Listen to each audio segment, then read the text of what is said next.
On va prendre, comme l'an dernier, 3 minutes pour essayer de conclure. Donc, ce qu'on a dit, il existe aujourd'hui des fortes divergences d'avis parmi les participants du sommet de la VAP sur de nombreux points. Et c'est bien qu'on puisse parler entre personnes qui ne pensent pas la même chose. Mais il est remarquable de constater qu'il n'existe plus de discussion pour affirmer que vapoter une réduction du risque très importante pour un fumeur et recommander la vape à un fumeur comme moyen de sortie du tabac apparaît bénéfique aussi bien sur le plan pour l'ex-fumeur, le plan individuel, que pour la société. Il existe aussi un consensus pour dire que la biconsommation, c'est-à-dire fumer et vapoter, n'est pas un objectif à long terme et qu'il faut que les biconsommateurs aient comme objectif l'arrêt complet du tabac sans forcément de délai et par les moyens qu'ils veulent, médicaux ou non médicaux, ça n'a pas d'importance. On est aussi d'accord pour dire qu'il faut des études et l'histoire du fonds tabac nous donne beaucoup d'espoir. On a des projets à vous proposer, monsieur le DGS, sur le sujet, mais c'est pas grave. Sur le vapotage au long cours, il existe un désaccord entre des vapoteurs qui affirment que vapoter leur permet de rester à l'écart de la consommation de tabac et leur sauve la vie, ce qui est vrai, mais des acteurs de santé que, bien que les dangers soient très inférieurs à celui du tabagisme, le danger n'étant pas nul, il faut, comme acteur de santé, recommander un jour l'arrêt de tabac. Il existe un consensus pour qu'il existe des règles concernant le vapotage dans les lieux à usage collectif, mais il existe de fortes divergences sur les moyens pour aboutir à cet objectif. Est-ce un problème d'éducation, de civilité, un problème de règlement dans chacun des établissements ou un problème de législation? Là, clairement, il y a une divergence d'avis entre nous. Et sur l'enquête qu'on avait posée avant la séance, c'était l'objet sur lequel on avait le plus de divergences dessus. La crainte de la population sur les dangers de la vape est totalement irrationnelle. Ces peurs irrationnelles prises au nom du principe de précaution conduit de nombreux fumeurs à ne pas quitter le tabac alors qu'arrêter de fumer sauve des dizaines de milliers de vies. Pour les autorités et les acteurs de santé, respecter le principe de précaution, c'est favoriser tout ce qui permet de sortir du tabac, donc la vape. Donc si on est pour le principe de précaution, on n'est pas pour interdire la vape qui permet de sortir du tabac, c'est b.a.-ba, mais quand on ne sait pas, il faut choisir le moindre risque par précaution. Il existe un consensus des participants pour souhaiter que la vape ne soit pas un produit d'entrée en tabagisme chez les adolescents, mais à ce jour, aucune donnée solide n'est venue conforter l'hypothèse que la vape constitue une augmentation du risque d'entrée en tabagisme. Le tabagisme des adolescents baisse depuis 2011, aussi bien en France, aux USA qu'au Royaume-Uni, quand cela est étudié, et il faut pas que les décideurs aient des craintes disproportionnées.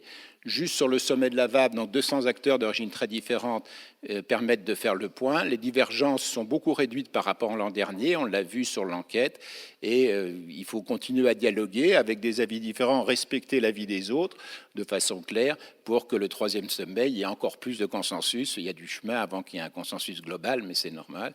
Et merci à tous les participants, mais en particulier au DGS et aux autorités de santé présentes, et espérons que l'an prochain, HAS, ANSES, Santé publique France seront présents de façon à éclairer les participants et rapporter le dialogue. Le dialogue entre tous peut sauver de nombreuses vies et il faut y aller. Merci.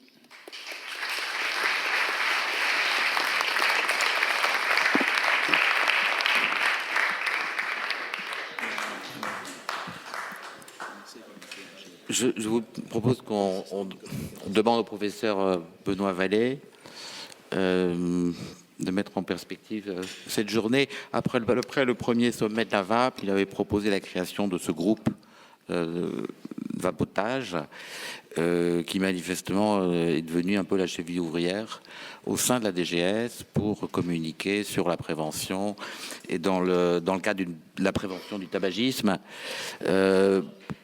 Qu'est-ce que, à votre avis, nous pouvons attendre comme progrès après ce deuxième sommet et en ce qui concerne le groupe de travail et puis au-delà, quelles perspectives avons-nous dans un cadre quand même extrêmement contraint de réglementation de la directive, qui vient de la directive européenne, qui fait que nous allons quand même avoir un sérieux problème de communication sur la cigarette électronique dans le grand public.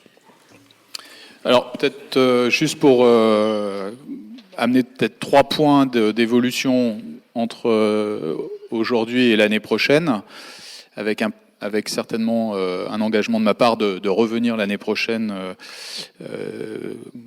en tout cas en tant que DGS si c'est possible, et en tant qu'autre chose si je ne suis plus directeur général de la santé, mais en tant que DGS certainement, pour faire peut-être le constat qu'on aura pu avancer ces 3 points. Le premier, c'est que, il me semble, et donc nous travaillons dans le cadre du groupe de travail à ce sujet, c'est celui de rendre lisible à nouveau publicité et propagande sur le vapotage, bien sûr dans un cadre qui est un cadre réglementaire à améliorer, qui gardera un certain nombre de contraintes, mais qui sera clairement différent du cadre réglementaire du tabagisme. Je crois que ça, c'est un point important. Je pense que ça sera sans doute assez aisément mesurable sur un certain nombre de critères de publication que vous avez déjà décrits. Donc ça me paraît un point important et il me semble accessible, puisqu'en réalité, comme je l'ai dit, il s'agit du décret d'application de l'ordonnance tabac outre-mer, dans laquelle d'ailleurs on a un certain nombre de petits textes à faire passer, et qui nous permettra cette définition et cette clarification au titre des différences qui doivent être considérées entre tabagisme et vapotage. Le deuxième point qui me semble un point concret, évidemment j'ai un rôle à jouer dans ce point, même si j'en ai pas l'entièreté en termes de décision, c'est de faire en sorte que Moi sans tabac donne une part plus importante au vapotage, que ça soit clairement dans ses lignes d'action, et ceci doit se faire en collaboration avec l'assurance maladie. D'ailleurs, je pense qu'un jour il faudrait l'appeler l'assurance santé, ça serait vraiment bien. Comme dans d'autres pays, on appelle ça des health insurance, et pas assurance maladie. S'assurer pour la maladie, c'est dommage, on devrait s'assurer pour la santé. En tout cas, avec l'assurance maladie, donc Nicolas Revel, son directeur, qui a fait beaucoup d'actions contre le tabac et de manière tout à fait visible, j'en ai évoqué quelques-unes tout à l'heure, et bien sûr le directeur général de l'Agence nationale de santé publique France, donc François Bourdillon. Je pense qu'encore une fois, il y a une volonté de l'agence et donc on y travaillera, en sachant que le financement de Moi sans tabac aura sans doute une partie de ces moyens qui viendront du fonds tabac qu'on a évoqué précédemment. Troisième point qui est le financement de la recherche. Je pense que la santé publique d'aujourd'hui, c'est la recherche la santé publique de demain, c'est la recherche d'aujourd'hui. Si on veut réussir cette évolution de santé publique, il faut que les moyens de la recherche soient au rendez-vous. Et donc, c'est de mesurer le nombre de contrats de recherche qui ont été développés sur le vapotage, au-delà de ce qui pourra être par ailleurs comptabilisé sur le tabagisme. Le groupe de travail vapotage au sein du comité de coordination du programme national de réduction du tabagisme travaillera de manière coordonnée avec le comité de gestion du fonds tabac, et donc les sujets, les modalités de mise en œuvre de cette programmation de la recherche pourront être préparés au sein du comité de coordination du PNRT. Donc c'est une action directe que ceux d'entre vous qui travaillent au nom de nos partenaires du groupe de travail à vapotage pourront actionner. Donc ces 3 points-là sont des points de visibilité importants, et je pense qu'on peut donner des indicateurs de réalisation de ces différents points pour l'année prochaine. Vous savez qu'il n'y a pas de directeur d'administration centrale qui travaille sans indicateurs. En général, quand il se donne des indicateurs, il donne des indicateurs atteignables, sinon ils ne sont pas très raisonnables. Et donc je pense que ces 3 indicateurs sont atteignables. Il s'agit d'un espace d'1 an. On voit qu'en 1 an, on a fait des choses. Il est demandé d'aller plus vite. Je crois qu'un certain nombre de processus ont progressé rapidement. En tout cas, les promesses ont été tenues et les engagements ont suivi. C'est une course contre le temps. 200 morts tous les jours. On ne peut pas faire comme si ça n'existait pas. Jean Yvenot demandait tout à l'heure, mais comment ça se fait qu'on a mis autant de temps à combattre le tabagisme ? Je pense que les réponses sont simples. Premièrement, il y a une industrie effroyable et qui donc a des méthodologies, je dirais, de rendre le tabagisme totalement transparent, c'est-à-dire totalement présent au milieu de nous et de ne pas s'en rendre compte. Ça a été fait pendant des années et des années. Aujourd'hui, ils sont toujours là, faisons attention. Il suffit de regarder le nombre de films qui traitent des années 70. C'est marrant, les années 70 sont vraiment à la mode, et vraiment, on voit que dans les années 70, les gens fumaient partout, tout le temps. Ici, je suis sûr que dans les années 70, dans un amphithéâtre comme celui-là, les gens auraient fumé parce que ça faisait partie de la manière dont on vivait. Eh bien, quand on voit des films, et pour nos jeunes qui aiment les années 70, tiens, c'est marrant, ils aiment la musique des années 70, eh bien, ils vont aimer la cigarette des années 70. Il y a là un risque qui est tout à fait conséquent, et je pense que le paquet aura beau être devenu neutre, dans les films, vous verrez des beaux paquets rouges ou des beaux paquets jaunes qui continueront d'impacter sur la conscience des jeunes et des moins jeunes. Donc je pense qu'il faut comprendre qu'une des explications sur l'absence même d'investissement dans ces domaines, c'est qu'au fond, ça faisait partie de la vie et qu'on ne s'en inquiétait pas trop. D'ailleurs, ça a été comparé, et par un cardiologue fameux que vous connaissez bien, à un éléphant qui est dans la pièce et où, au bout de la route, on vit avec lui, on ne se rend pas compte que l'éléphant est là. Et après tout, il a toujours été là, il sera là demain et on peut bien continuer comme ça. Donc ça, c'est un point, évidemment, tout à fait conséquent de ce manque de prise de conscience. Et puis l'autre, c'est l'absence d'équipes formées, préparées, parce que ce sujet n'a pas été assez encouragé par nos organisations de recherche. Mais aujourd'hui, l'INSERM, dans son contrat d'objectifs, a mis la santé publique dans les premiers plans de son action. Et donc, je crois très sincèrement que nous pourrons, au travers des différents exemples que j'ai cités tout à l'heure, avancer dans ce domaine. Donc, c'est une course contre la montre. Vous êtes dans le temps médiatique pour beaucoup d'entre vous. Le temps médiatique, il est très court. Le temps administratif, c'est probablement aller au minimum 6 fois le temps médiatique. Vous savez qu'il y a pire que le temps administratif, c'est le temps européen. C'est Jacques Delors qui disait ça. Jacques Delors, il disait le temps européen, c'est 6 fois le temps administratif, et donc forcément, ça met très très longtemps à aboutir. Donc moi, je suis d'accord qu'il faut revoir la directive. Cependant, il faut qu'on ait des actions avant, sinon on risque d'attendre un tout petit peu trop longtemps, et donc il nous faut avancer.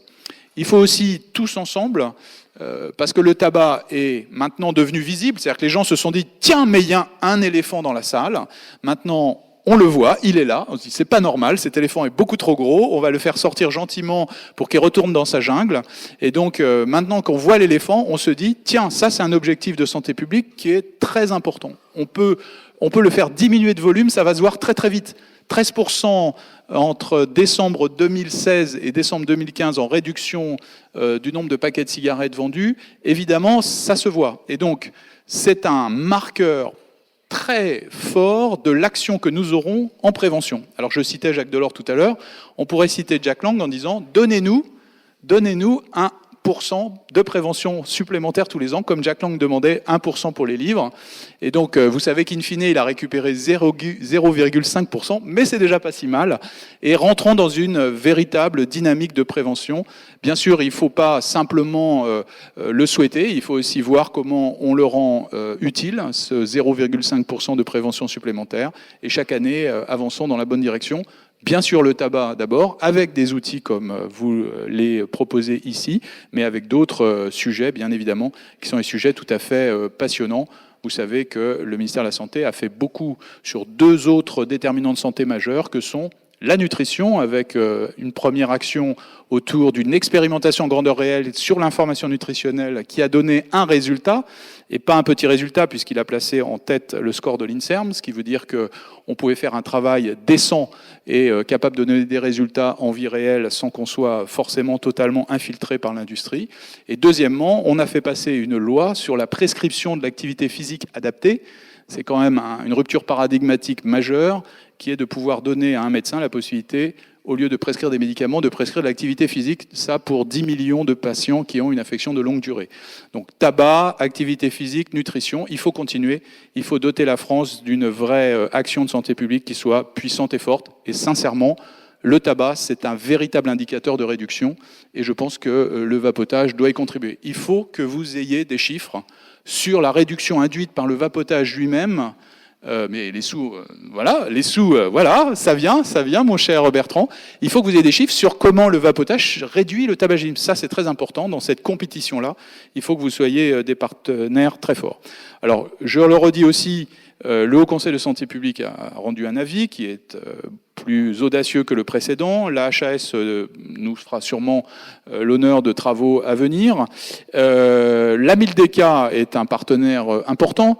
Bertrand rappelait il n'y a pas si longtemps que ça, au travers de quelques mails, qu'il est temps de faire respecter la loi, toute la loi et rien que la loi, sur les contrôles dans les bureaux de tabac par rapport au tabagisme. Je crois que ça, c'est un point important. Nicolas Pris était présent ce matin. C'est le nouveau président de l'AMILDECA. C'est un ancien collaborateur au ministère. On a beaucoup travaillé ensemble sur tous ces sujets et je ne doute pas qu'il reprendra tout à fait fortement l'action qui avait déjà été menée par la présidente Madame Jourdain-Ménager précédemment. Voilà, donc on est On est sur le sentier de la guerre, on continue et on ne lâche pas du tout d'une seule seconde notre attention, parce qu'effectivement c'est une course contre le temps.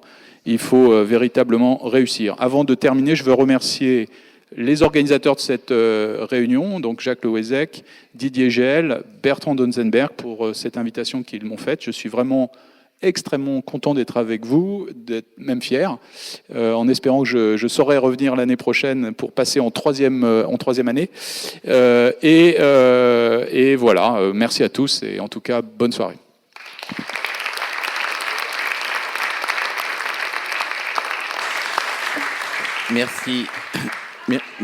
Merci beaucoup, professeur Benoît Vallée. Merci beaucoup d'être venu. Vous savez, la troisième année, il y a une licence, normalement. On va peut-être faire une licence spéciale pour le SOVAP. Mais on vous invite l'année prochaine, dès aujourd'hui, même si vous n'êtes pas directeur général de la santé, même si vous êtes ministre, vous pourrez revenir